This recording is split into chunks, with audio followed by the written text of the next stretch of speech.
नमस्कार दोस्तों। प्रयागराज में जब से महाकुंभ की शुरुआत हुई है या कहें जब से महाकुंभ की तैयारियां चल रही थी और जिस रात महाकुंभ में भगदड़ हुई और अब जब मैं वीडियो रिकॉर्ड कर रहा हूं उस भगदड़ में हुई मौतों के लगभग 62-63 घंटे हो चुके हैं।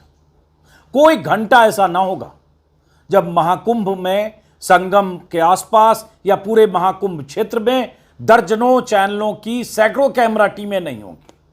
कोई वक्त ऐसा नहीं होगा जब महाकुंभ के कवरेज के लिए दर्जनों चैनल के सैकड़ों रिपोर्टर वहां मौजूद नहीं होंगे। लेकिन जिस आधी रात को भगदड़ मची, जिस भगदड़ में बहुत सारे लोगों की मौतें हुई, मौतों के आंकड़ों को लेकर अभी भी सवाल है। सरकार की तरफ से चुप्पी और छिपाने का खेल जारी है। सरकार की तरफ से अधिकृत तौर पर 30 मौतों के बाद से कोई जानकारी मुकम्मल तौर पर दी नहीं गई है। कुछ लोग कह रहे हैं 40 मरे, कुछ मीडिया संस्थान कह रहा है 50 मरे, कुछ लोग दावा कर रहे हैं 60 लोग मरे, कुछ कह रहे हैं 58 मरे, कुछ कह रहे हैं सिर्फ संगम तट पर ही नहीं, संगम के दूसरे छोर पर झूसी इलाके में भी भगदड़ हुई। उसके भी वीडियो, सबूत, बयान, चश्मदीद के बयान सब कुछ सामने आ रहे हैं और लगातार यह दावा किया जा रहा है कि मौतों को सरकार छिपा रही है। लापता जिनके परिजन हैं वो धक्के खा रहे हैं। वो खोया पाया सेंटर से लेकर थाने तक, अस्पताल से लेकर पोस्टमार्टम वाली जगह तक के धक्के खा रहे हैं। लेकिन ये दर्जनों कैमरा टीमें, दर्जनों रिपोर्टर और दर्जनों चैनल कर क्या रहे हैं? जिस रात ये घटना हुई, आधी रात को, उस घटना के बाद कुछ घंटे तक चैनलों पर तस्वीरें दिखी, कुछ चीख पुकार दिखी।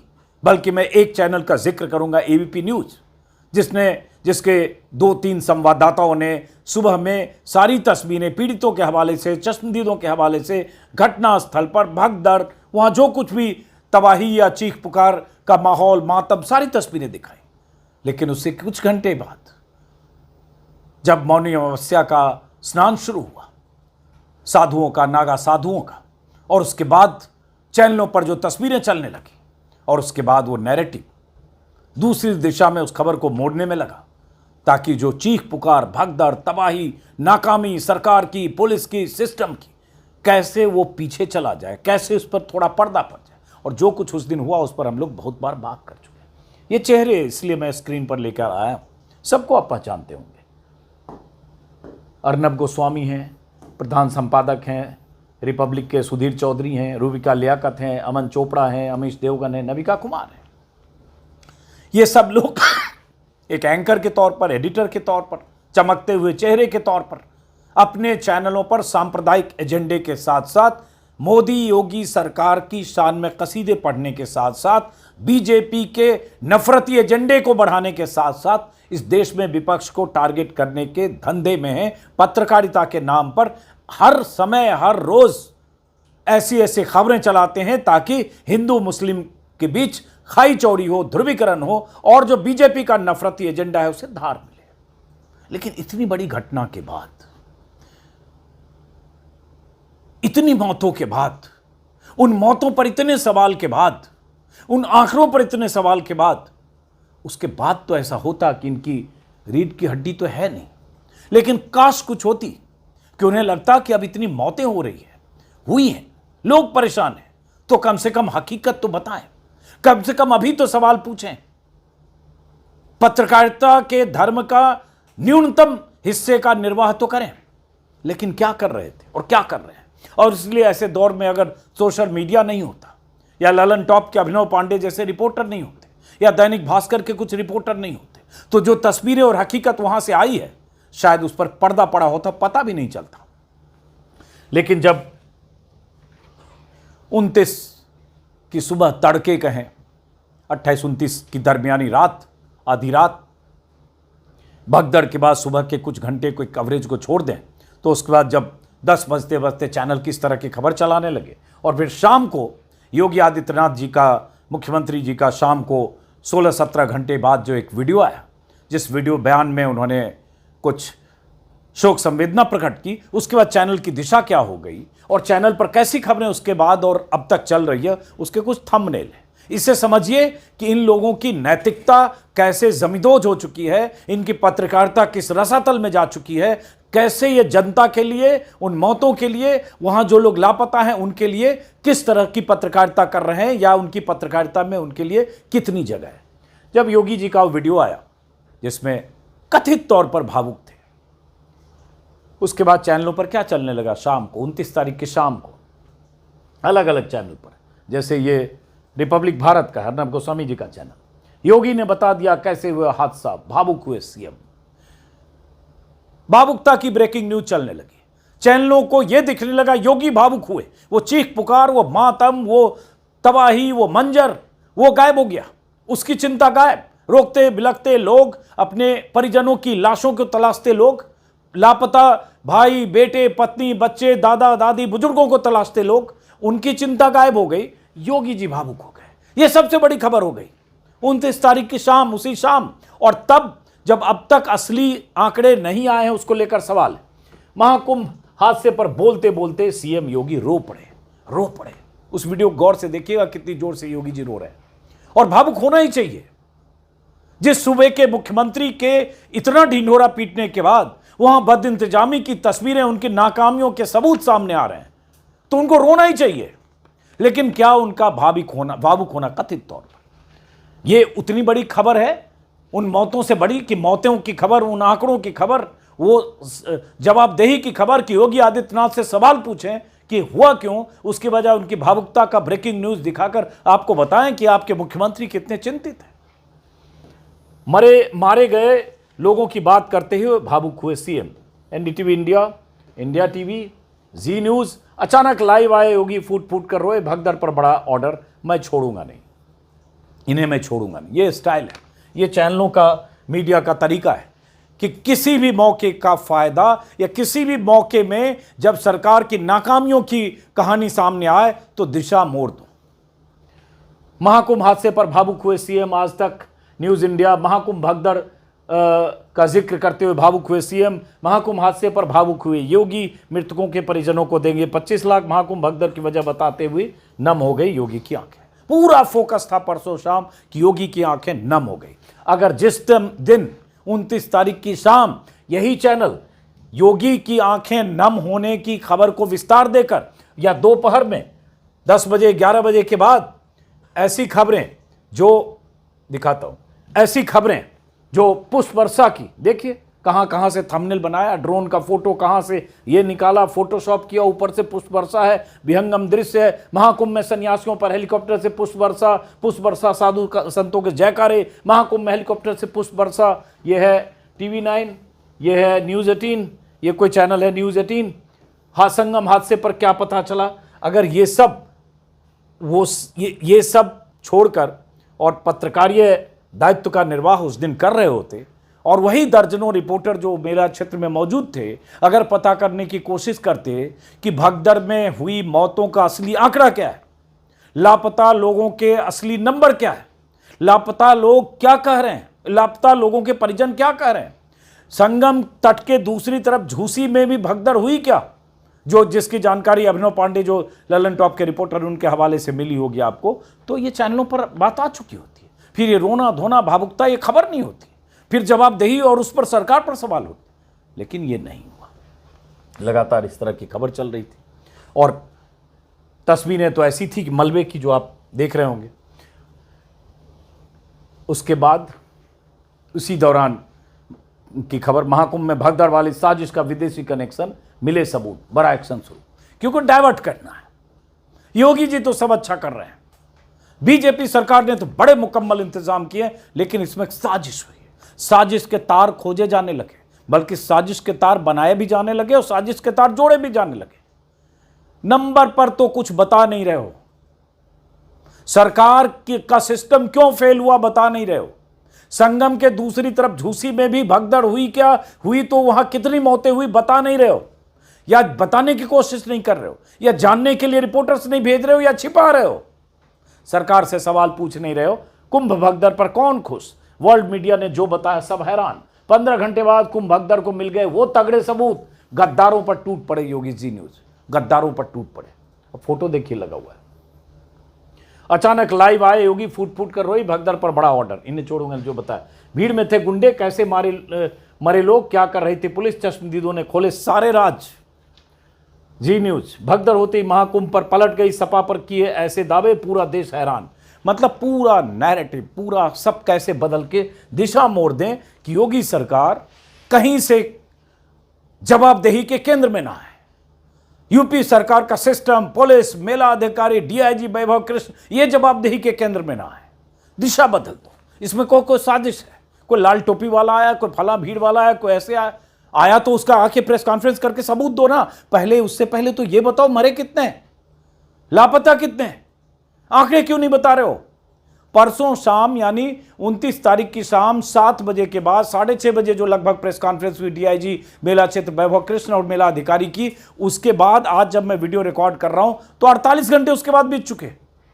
48 घंटे में इतनी खबरें इतनी तरह से आ रही, आप क्यों नहीं बता रहे? कायदे से तो आपको हर 3 घंटे में प्रेस कॉन्फ्रेंस करके बताना चाहिए कि यह अपडेट है। लेकिन क्या है, अर्नब गोस्वामी का भी, सारे चैनल ऐसे पॉलिटिक्स ओवर अनफॉर्चुनेट स्टैम्पिड, इन्हें पॉलिटिक्स दिख रही है कि स्टैम्पिड पर पॉलिटिक्स हो रही है। चैनलों पर बहसों को या एंकर्स के रुख मैंने सुने, उसमें एंकर्स ये बात कर रहे हैं कि विपक्ष इसमें सियासत क्यों कर रहा है, विपक्ष इसमें फायदा उठाने की कोशिश कर रहा है।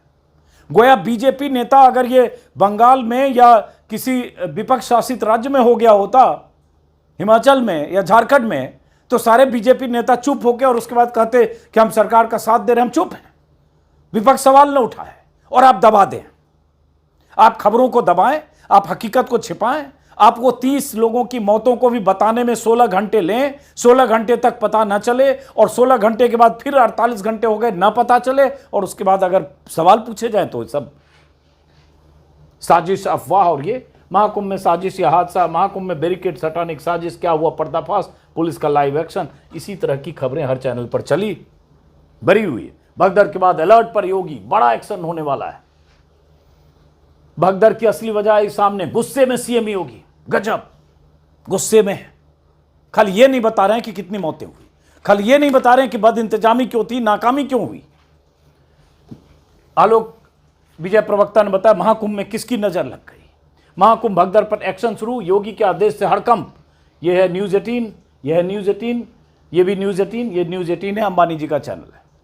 महाकुंभ में हादसे के पीछे साजिश, महाकुंभ भगदड़ की दर्दनाक तस्वीर, रो पड़े सीएम योगी। आप देखिए चैनलों का कवरेज, इससे सोचिए कि चैनल आपको क्या दिखा रहे हैं और चैनलों की भूमिका ऐसे मौके पर क्या होनी चाहिए थी। अब ये अमिताभ अग्निहोत्री हमारे पुराने ज़माने के मित्र हैं, 30 साल 25 साल पहले, लेकिन सबकी असलियत 2014 के बाद खुली है, तब तो ऐसे न थे। TV9 पर कह रहे भगदड़ पर भारी पड़ी सनातन की आस्था, क्योंकि उसके बाद जो डुबकी लगने लगी थी उन्होंने मान लिया भारी पड़ी। इन्होंने कोई सवाल नहीं पूछा योगी से, योगी की नाकामी पर सवाल नहीं खड़े किए होंगे तो आप नीचे कमेंट बॉक्स में बता दीजिएगा। लेकिन मुझे लगता है सबसे बड़ा सवाल फिर यही है कि योगी आदित्यनाथ की सरकार की नाकामियों पर चैनलों ने अब तक मोर्चा क्यों नहीं खोला। 48 घंटे नहीं 68 घंटे होने जा रहे हैं।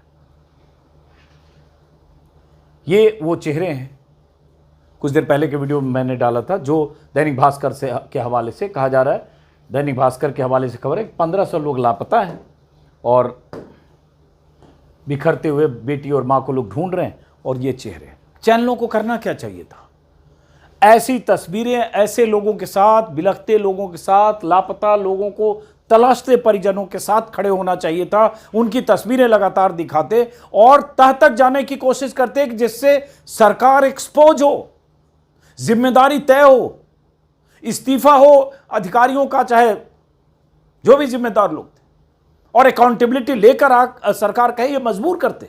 लेकिन चैनल तो ऐसा करता नहीं, क्योंकि इसके लिए तो उन्हें विज्ञापन मिले। ये पहले भी मैंने बताया था, ये 60 पन्ने के ये 70 स्टोरी लाइन मिली थी, प्रायोजित यूपी सरकार की तरफ से।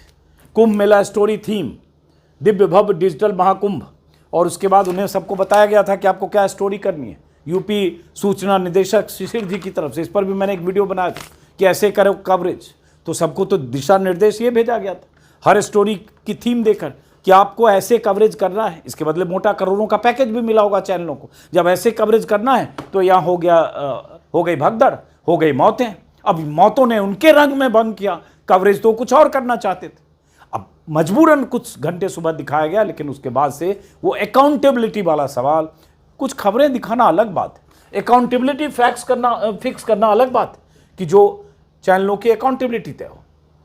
एक और खबर इसी बीच आई कि बड़े बड़े महामंडलेश्वर, वो साधु संत, वो धर्म ध्वजाधारी, वो प्रवचनकर्ता, वो भगवाधारी, जिनके बड़े बड़े पंडाल हैं, जब भगदड़ मची तो उन पंडालों में उन्हें जगह नहीं मिली और बहुत सारे ऐसे मुस्लिम धार्मिक स्थल, मस्जिद, मजार, दरगाह, इमाम बाड़ों के दरवाजे खोल दिए गए।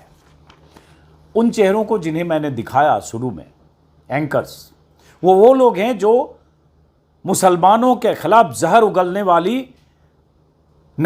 वाला नैरेटिव उसके बीजेपी के को खुश करने के लिए या बीजेपी के हिसाब से गढ़ते हैं और दिन रात उसी को पत्रकारिता मानते हैं, क्योंकि उन्हें हर वक्त ऐसा मौका चाहिए कि कैसे किसी मुस्लिम नामधारी शख्स के किसी भी आरोप में घिरने के बाद कैसे मुसलमानों पर निशाना साधा जा सके, टारगेट किया जा सके। लेकिन खबर तो ये आ गई, भास्कर में ही खबर है, महाकुंभ भगदड़, मुस्लिमों ने मदद के लिए खोली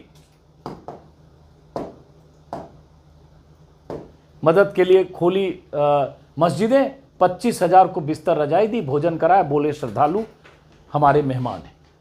अब इसमें खबर में देख रहा था, दैनिक भास्कर ने खबर बताई कि कैसे प्रयागराज में मुस्लिमों ने गंगा जमनी तहजीब की मिसाल पेश की। मेला क्षेत्र से 10 किलोमीटर दूर सब्जी मंडी, मस्जिद, बड़ा ताजिया, इमाम बाड़ा, हिम्मतगंज, दरगाह, चौक मस्जिद में लोगों को ठहराया गया। इसकी तस्वीरें और वीडियो भी आए। मुस्लिम समुदाय ने नखास, रोशनबाग, हिम्मतगंज, खुलदाबाद, रानी मंडी, शाहगंज के लोगों ने अपने घरों में श्रद्धालुओं को ठहराया, चाय नाश्ता कराया, खाना खिलाया, मोहल्ले में रात में भंडारा चलाया। अभी अलग अलग जगह की 25 से 26,000 ऐसे श्रद्धालुओं को मुस्लिम समुदाय के लोगों ने अपने घर से लेकर अपनी मस्जिद, दरगाह, इमाम बाड़े में पनाह दी, जगह दी।